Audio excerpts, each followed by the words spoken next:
கிறிஸ்தவ வாழ்க்கையில் நாம் கிறிஸ்துவோடு இணைந்து வாழ்வதுதான் முக்கியமே தவிர, சடங்காச்சார கிறிஸ்தவர்கள் சொன்னால் அது தேவையே இல்லை. சடங்காச்சார கிறிஸ்தவர்கள்னா நரகத்து தான், நரக கொள்ளிகள்.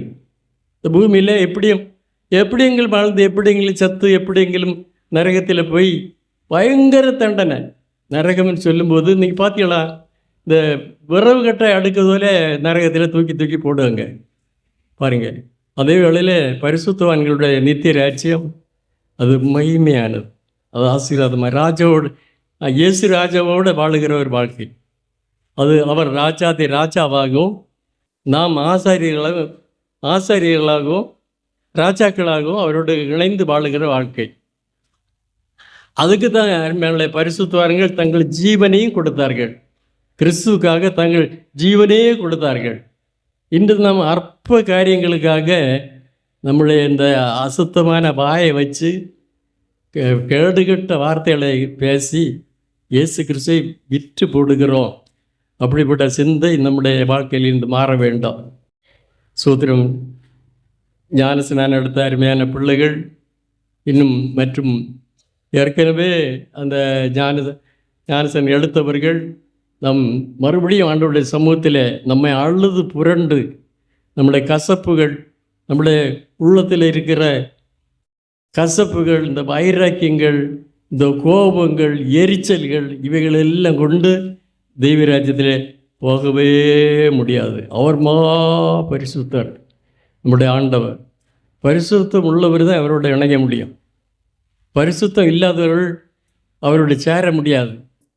சோத்திரம். எனக்கு அன்பான தெய்வ பிள்ளைகளை, ஆகவே நாம் அறிக்கை செய்யும்போது வாய்க்கினால் அறிக்கை செய்து இதயத்திலே விசுவாசிக்கிறவர்கள் என்ன செய்வார்கள்? ரட்சிக்கப்படுவார்கள். ஆகவே வாயினால் அறிக்கை செய்து இருதயத்திலே விசுவாசத்தோடு ஒவ்வொரு நாட்களும் அடிச்சுவடுகளை, கிறிஸ்துவின் அடிச்சுவடுகளை நாம் பின்பற்றி நடக்கிற தேவனுடைய பிள்ளைகளுக்கு இந்த உலகத்தில் மகிமையான, மகிழ்ச்சியான, சந்தோஷமான ஒரு வாழ்க்கை. சோத்திரம். நம் தேவனோடு உறவாடி கொண்டிருக்கிற ஒரு அனுபவம். யார் இன்னும் சொல்லிட்டு போட்டோம், யார் வேண்டுமானாலும் எது வேண்டுமானாலும் சொல்லட்டும், அதில் கிறிஸ்து நம்மை விட்டு விலகவே மாட்டார். தேவன் நம்மை விட்டு ஒரு காலம் பிரிவதில்லை. அப்படிப்பட்ட ஒரு வாழ்க்கைக்கு நேராக நம்மை ஒப்பு கொடுக்க வேண்டியதும் நமக்கு மிக அவசியமாக இருக்கிறது. எனக்கு அன்பான தெய்வங்கள், அப்படி ஒரு வாழ்க்கை அந்த இன்றைக்கு ரட்சிக்கப்பட்ட மக்கள் மத்தியிலையும் ஒரு பிரகாசம் கிடையாது. முகத்தில் பாருங்கள், ஒரு சந்தோஷம் கிடையாது, ஒரு ஒரு ஒரு ஒரு ஒன்றும் கிடையாது. என்னதோ ஒரு நேரத்தில் அங்கே நடந்து அப்படி நடக்கிறார்கள். அதனால் எந்த லாபமும் கிடையாது. அவர்களுக்கும் சமாதானம் இல்லை, அவர்களுக்கு நிம்மதி கிடையாது, அவர்களுக்கு ஒரு பிரத்தியாசை கிடையாது, ஒன்றும் கிடையாது. அந்த ஆவி எங்கே அந்த நிலைமைக்கு தக்க இடத்துல தான் அந்த ஆவி போகும். ஆகவே நம்ம இவ்வளோ கஷ்டப்பட்டு ரட்சிக்கப்பட்டு நம்ம சண்டை வேறு எங்கேயும் வேலைக்கு போனால் கொஞ்சம் பைசா கிடைக்கும், அதெல்லாம் விட்டு தேவ சமூகத்தில் வந்து போகிறோம்னு சொன்னால் கொஞ்சம் மனம் திரும்பி இயேசுவோடு கொஞ்சம் வாழுவதற்கு பிரயாசப்படக்கூடாதா?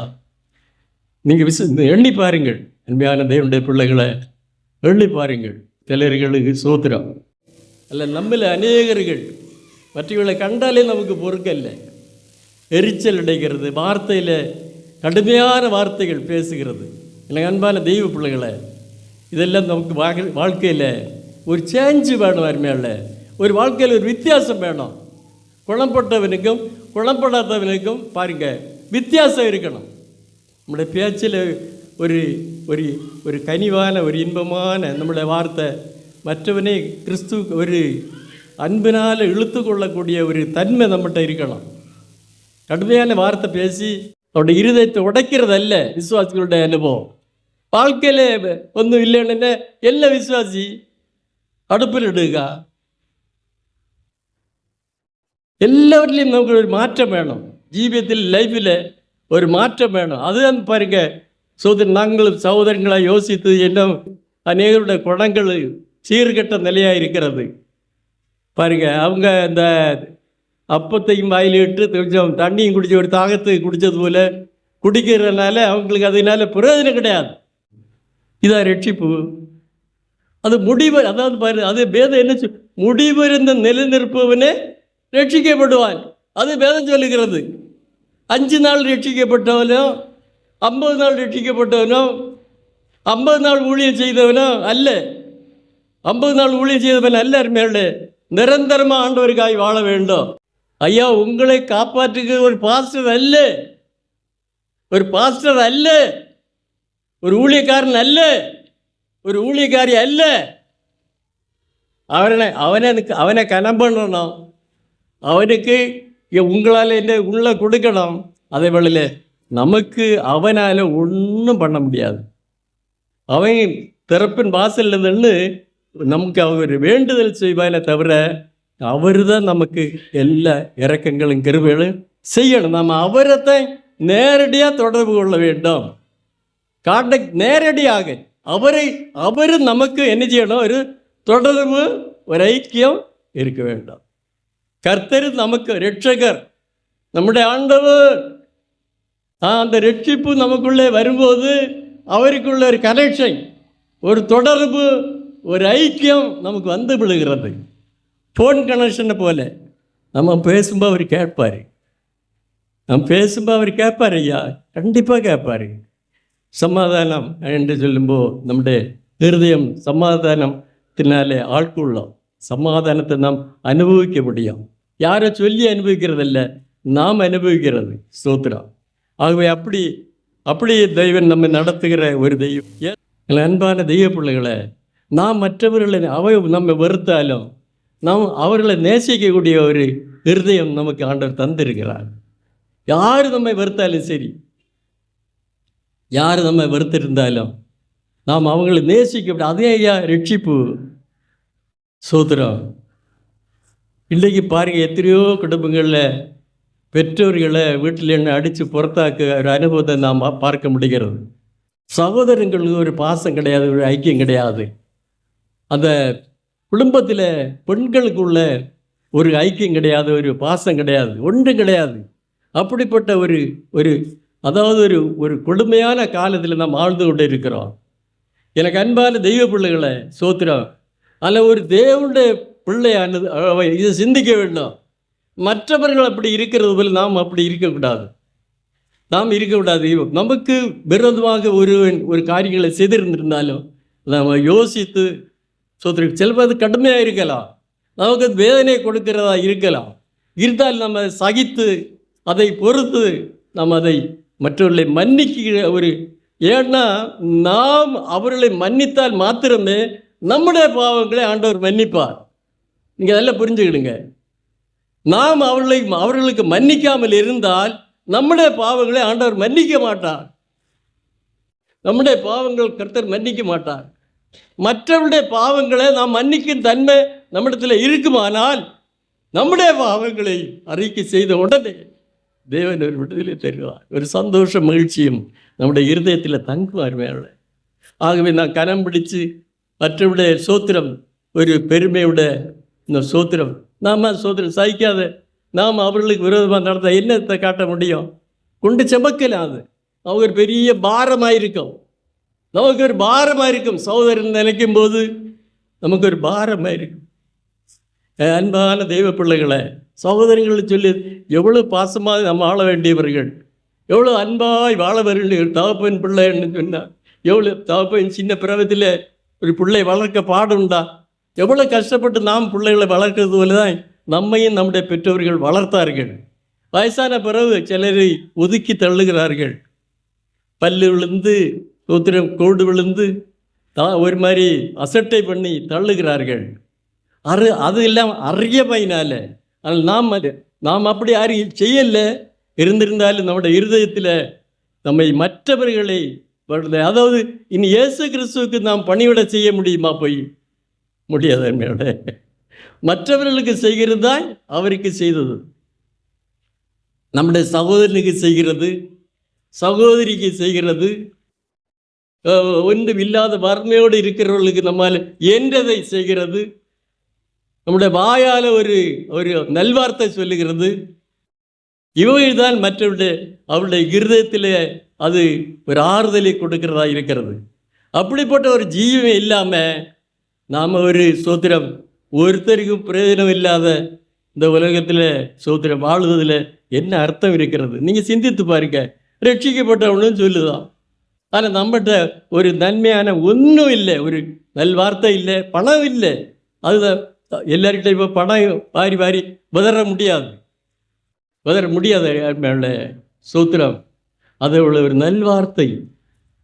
ஏன்னா வீட்டுக்கிட்ட வந்துட்டு ஒரு மக்கள் வெளியில் ஆக்கி வீட்டுக்குள்ள, அதாவது ஒரு மோட்டார் ஆன் வைக்கும் போது அவைய ஆப்பிய பினம் மோட்டாரு அவர் தண்ணி எடுக்க அந்த கிளவி போடும்போது ஆப்பிய பினம், லைட்டு போடும்போது ஆஃப் பண்ணக்க பிரச்சனைகள் ஓடி வந்து சொல்லுவினோம். அப்போ நான் என் அவியலுக்கு போகும்போது முதல்ல சொல்லுவேன், நீங்கள் தயவு செய்து கொஞ்சம் பொறுமையாக இருங்க, சண்டைக்கு போகாதங்க. இதுபோல் சொறி வந்தோடனே மருமக செய்து போட்டால் மந்திரவாதம்னு சொல்லுவாள். நான் சொல்லி அப்படி அந்த மந்திரவாதத்தை எனக்கு செய்ய சொல்லுங்க, எனக்கு சொறி ஏறுதோன்னு பார்ப்போம், ஒரு டெஸ்ட் ஒன்று சொல்லுவேன். இப்படிலாம் சொல்லுவோம். இப்போ அவங்கெல்லாம் நம்ம கண்டாலே ஒரு ஒரு நம்ம ஒரு பயங்கரமாக நேசிப்பார்கள். அது மற்றவங்கள அவங்கள்கிட்ட நான் சொன்னேன், மருமகளை அன்பாக விழித்து நீங்கள் உங்கள் அம்மையை போல கவனிக்கணும், கொஞ்சம் பாசமாக வைங்க, நாமளும் நாளை வயசாகும், நம்மளோட பையன் மாதிரி பெண்ணு கொண்டு வருவினோம், அவங்களும் இதுக்கு பதில் வரும்போது நம்மளால் தாங்க முடியாது சொல்லும்போது அவங்க சில காரியங்களை சொல்லுவார்கள். எனக்கு அன்பான தெய்வ பிள்ளைகளை, மற்றருக்கு நமக்கு தெய்வம் ஆறுதலின் தெய்வம். நம்முடைய தெய்வத்துக்கு ஒரு பேர் உண்டு. என்ன பேர்? ஆறுதலின் தெய்வம். நம்ம எல்லாம் ஒன்றாக இணைந்து இந்த பல்லவ ராஜ்யத்தில் இங்கே நம்ம வாசித்த வசனம், அந்த வசனத்தைப்படி அங்கே மகிழ்ச்சியோடு ஆர்ப்பரிப்போடு தேவனுடைய சிங்காசனத்தில் நாம் உட்கார்ந்து கொண்டு அந்த சந்தோஷத்தை நாம் இது வாயால் சொல்லுதல்ல, உண்மையாகவே ஒரு நாள் அனுபவிக்க போகிறோம். முடிவருந்தும் நம் ஆண்டவருக்காய் வாழணும், சந்தோஷமாய் வாழணும், சமாதானமாய் வாழணும். இது எந்த கடையிலையும் கிடைக்காது. இயேசு கிறிஸ்து மூலமாய் நமக்கு அது செழிப்பாய் கிடைக்கும், கொஞ்சமாயிட்டல்ல, முழு இருதயத்தோடு. ஆகவே எனக்கு அன்பான தெய்வ பிள்ளைகளை, எனக்கு பொண்ணு சகோதர சகோதரிகளை, உங்கள் காலில் விழுந்து நான் பணிஞ்சு கேட்க, நீங்கள் யதார்த்தமான மனந்திரும்புக்குள்ளே வாருங்க, ரட்சிப்புக்குள்ளே வாருங்க. அநேக மக்களுக்கு பொண்டாட்டி மாதிரி கண்டு மாப்பிள்ளை மாதிரிக்கு பயம். ஏன்னா சோத்திரம், ஒரு சின்ன காரியங்களை கூட உங்களை தவறாக நான் நினைக்கல, சொல்லலை. பெண் பிள்ளைகள் பொறுத்து கொள்ள உள்ள சகன சக்தி இல்லை, பொறுத்து கொள்ளக்கூடிய தன்மை கிடையாது. ஸ்தோத்திரம், ரட்சிக்கப்பட்டது தான். வேணும்னா அபிஷேகம் உண்டு, அந்நிபாசம் உண்டு, அடையாளம் உண்டு, வல்லமை உண்டு, எல்லாம் உண்டு. ஆனால் பொறுமை கிடையாது. சாசு தண்ணது போல இருப்பாங்க அநேகர்கள். கீழே வாருங்க, ஜெபிங்க, நல்ல ஜெபிங்க. ஜெபிச்சு அந்த அந்த அந்த இருதயத்துக்குள்ள அந்த இயேசு பிரவேசிக்கிற ஒரு அனுபவம், கிறிஸ்து இயேசுக்குள் இருக்கிற அன்பு பிள்ளைகள் இங்கு இருக்கிறார்கள். ஆகவே எனக்கு அன்பான தெய்வ பிள்ளைகளை, அன்பில்லாதவன் தேவனை அறியான், அன்பற்றவன் தேவனை அறிந்தவன் அல்ல. ஆகவே நான் அன்போடு வாழ்வோம். இயேசுவின் அன்பு நம்முடைய பகிர்ந்து நாம் இயேசுவை போல வாழ்வோம். நாம் ஒரு பாஸ்டரை போல வேறண்டா, இயேசுவை போல இருப்போம். இயேசுதான் நமக்கு அச்சடையாளம்.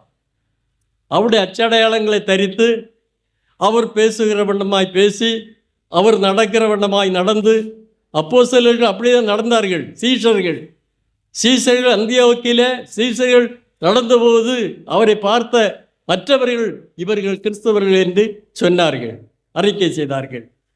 இவர்கள் கிறிஸ்தவர்கள் என்று சொன்னார்கள். எனக்கு அன்பான ஆண்டவருடைய பிள்ளைகளை, உங்களையும் என்னையும் காண்கிறவர்கள் இவர்கள் கிறிஸ்தவர்கள் என்று சொல்ல வேண்டாம். கிறிஸ்தவர்கள் சொன்னால் கிறிஸ்து உடையவர்கள் என்றுதான் என்னுடைய பொருள். ஆகவே அப்படிப்பட்ட ஒரு வாழ்க்கைக்கு நேராக, அப்படிப்பட்ட ஒரு எண்ணத்துக்கு நேராக, சிந்தனைக்கு நேராக உங்களை என்னை ஒப்புக்கொள்வோம். நிச்சயமாக அதன் மூலமாக தெய்வ நாமம் பரலோக ராஜ்யத்தில் என்ன செய்யும்? மையப்படும், நாமளும் ஆசீர்வதிக்கப்படுவோம். ஆகவே நீங்கள் சிந்திங்க, செயல்படுங்க. கர்த்தர் உங்களை நடத்துவாராக.